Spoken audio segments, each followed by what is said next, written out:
Hey, good afternoon to everyone first. Good afternoon and konnichiwa to our Japanese friends. And the presentation of Group A will be focused on education by the tthe Scholarship Project, because we entitled our presentation, Education as the Ticket to the Future. So in our previous seminar about regarding the tthe scholarship projects, we have seen and learned how big the project has been a help to the communities and to the chosen students.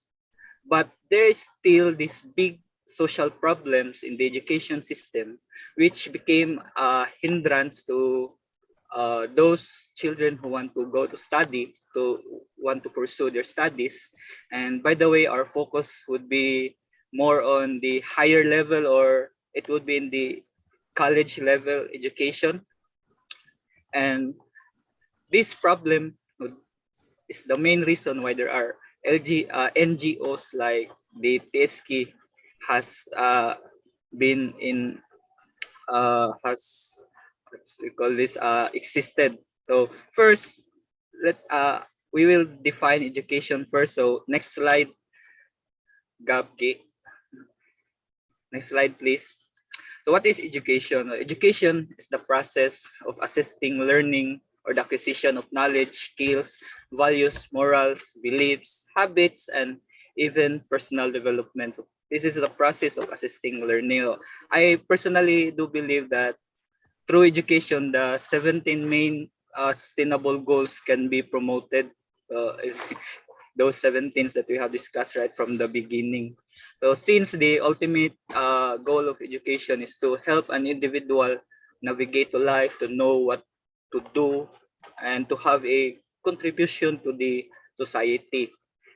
Education helps eradicate the first sustainable development goals, the poverty, even the second, the hunger, giving people a better chance at their lives. So this is one of the biggest reasons why parents, public sectors, private sectors, NGOs try their best, give their best to make kids attend to school as long as possible. And it's also why Mission work toward promoting easier access to education, both to the children and even to the adults that have not yet finished their education. And next slide, we will be talking about the social benefits of the education. So it improves the economy in a way that it increases the tax revenues, even greater productivity. It also increased the education, also increased the workforce or the labor force. It decreased reliance in government. Educated people will tend to have better, be better in their financial situation. They could even have higher salaries and benefits and higher rates of employment also. And while in our society, it improves in a way that the more educated the society is, the less the crime rate is. It also increases charity and community services. It also improve people or individuals to adapt in technology. So it also improve the our personal status, more hobbies, more leisure activities. And now we know what is education and its benefits. As what I have said a while ago, there's still this big social problem that the education system is facing. And this problem will be presented by my group mate, Gabrieli. So Gab, it's your time. Bisa nilag. Di pa next page. Di pa next page. Oh, they're having problem with the slides. Sorry.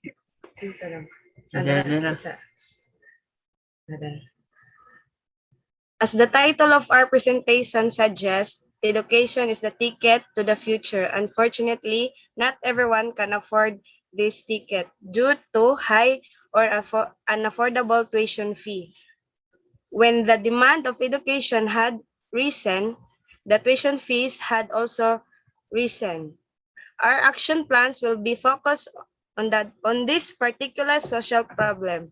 But before proceeding to our action plans, let us talk first about the effect of high tuition fees in our society. First, it creates inequalities between upper, middle, and lower income families. It creates inequalities in a way that the upper class families can send their children to prestigious school and can afford any courses their children decide to take, while middle and low class families will have a hard time choosing a school due to their financial situation. Children from these families sometimes choose courses based on budget and not based on what they want to study. Second, it discourages children from a low-income family to enter college. Children from low-income families would most likely choose to find job even though it has low wage rather than entering college. Third, self-supporting student and low-income families be forced to the indebted. What needs system rebuilding? First, scholarship exam. Second, part-time job. Third, extracurricular activities in school or community. Let us now go to action plans. Action points about these three that needs social rebuilding. The first action point will be presented by my groupmate Gio. How really important the scholarship is. Scholarship provide an opportunity for people to earn an education without assistance from an outside source. Students may have trouble paying for the degree. Scholarship helps students have more time to focus on their studies. Every year, there are lots of schools and government scholarship exams. Even some private companies offer scholarship programs. But the problem is not everyone can take this exam due to the certain requirements, and not everyone know that there are existing scholarships exams. So our action plan for this problem is our scholarship governments, schools, governments, and private sectors who are conducting scholarship exams should review or change the requirements for the examinee. Some exam requirements are costly and affordable to the students. The medical exam or some requirements that needed. And maybe there's a lack of supervision when it comes the family income requirements. There are others who came from family with decent income that could take the exams. Schools, government, and private companies who are conducting scholarship exams should do more promotion or advertisements for scholarship exams. News about scholarships exams sometimes cannot reach those living in the countryside or provinces. There should be an undefined, unified app or website about scholarship programs. So the next system rebuilding will present by Yuri. Okay, next I will discuss the difficulty they are having a part-time job with studying and rebuilding needs to go in the system.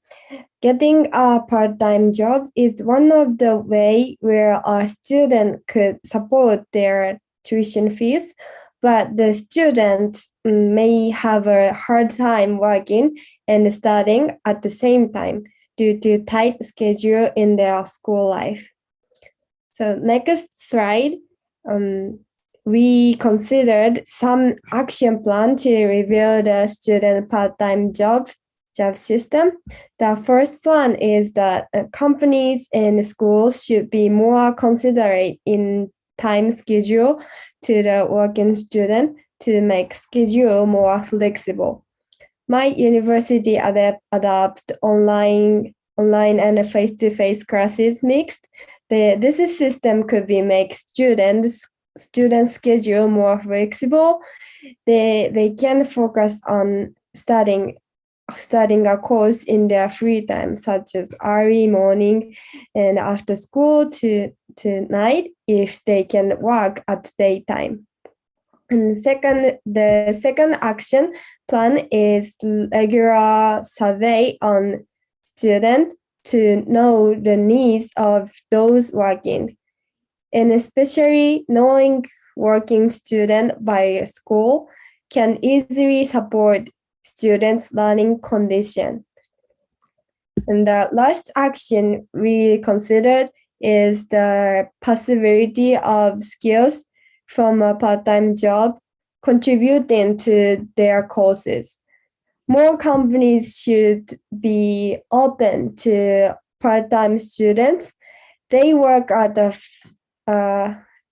for example, if students want to study business, they work at the fast food chain, learning business skill and accounting skill at shops. It would be a significant advantage if they could work part-time at the place suited for their courses. Some McDonald's in Japan carried on an internship program for high school and actually student and provided the junior high student with a working experience. Such programs should be offered to students who really need tuition help. And third action plan introduced by Zizel, our member Zizel, please. So next was the system rebuilding about extracurricular activities in school or community. So it's definitely worth getting involved with the extracurricular activities in school or community. But not all schools are offering tuition fee discounts to students who would excel in certain areas like in academic, sports, or any other activities. So there should be community activities which could offer financial aids to those who would participate so that they can use also their abilities or talents or skills from certain areas that they are good at. So next slide was the action plan for involving in extracurricular activities. So first was offering tuition fee discounts to students who excel in different extracurricular activities are not in every colleges around the world, particularly in Japan. So for us in Group A, our action plans for this is schools should be encouraged to adopt this kind of system nga kanang mag-adapt sila about extracurricular activities. So many students, specifically the hardworking students who striving hard for them to finish school and so on, help their family to escape from poverty. And next was the communities, especially local government units, should create an opportunity to allow students and offering service and getting paid in return instead of hiring workers. So they are still able to serve and they are also benefiting because of this. So services like cleaning up streets, rivers, and canals. So to those unfortunate students, so that they can finish their studies and the education or the knowledge to make changes to their lives. So for me, there is a win-win situation here that the students' hard work or service using their abilities, their talents and skills, so that the school would be known or the government would have a progress. So in exchange of that, the school or government would give an awards for their hard work. So there's win-win situation that both parties would benefit in each other. So that's all, and so Kuya Vic would be continue for the rest. Summary to wrap our presentation all.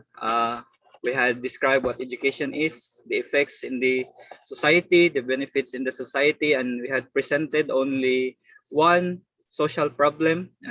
There are really much more, maybe hundreds of social problems the education is facing. And the action points also are not only limited to those three, there could be lots. But for our presentation, we only choose those. And that's why the United Nations are doing their best to promote education, how to make it more sustainable. That's why the NGOs are being involved to this, even some public sectors, so that everyone could attain proper education, as what our title would suggest. It is the ticket to the future. Scholarship programs are doing their best to look for funds to support the scholars. So this problem could somehow be solved through coordinated efforts and unity or partnerships between public and private sectors, as education plays an important role in our community and economy. But education still has numerous social problems, which makes it unavailable to some people. And for the ending, I would say a famous saying: education is the most powerful weapon that we can use to change the world. Thank you all for listening. That will be the end of our presentation.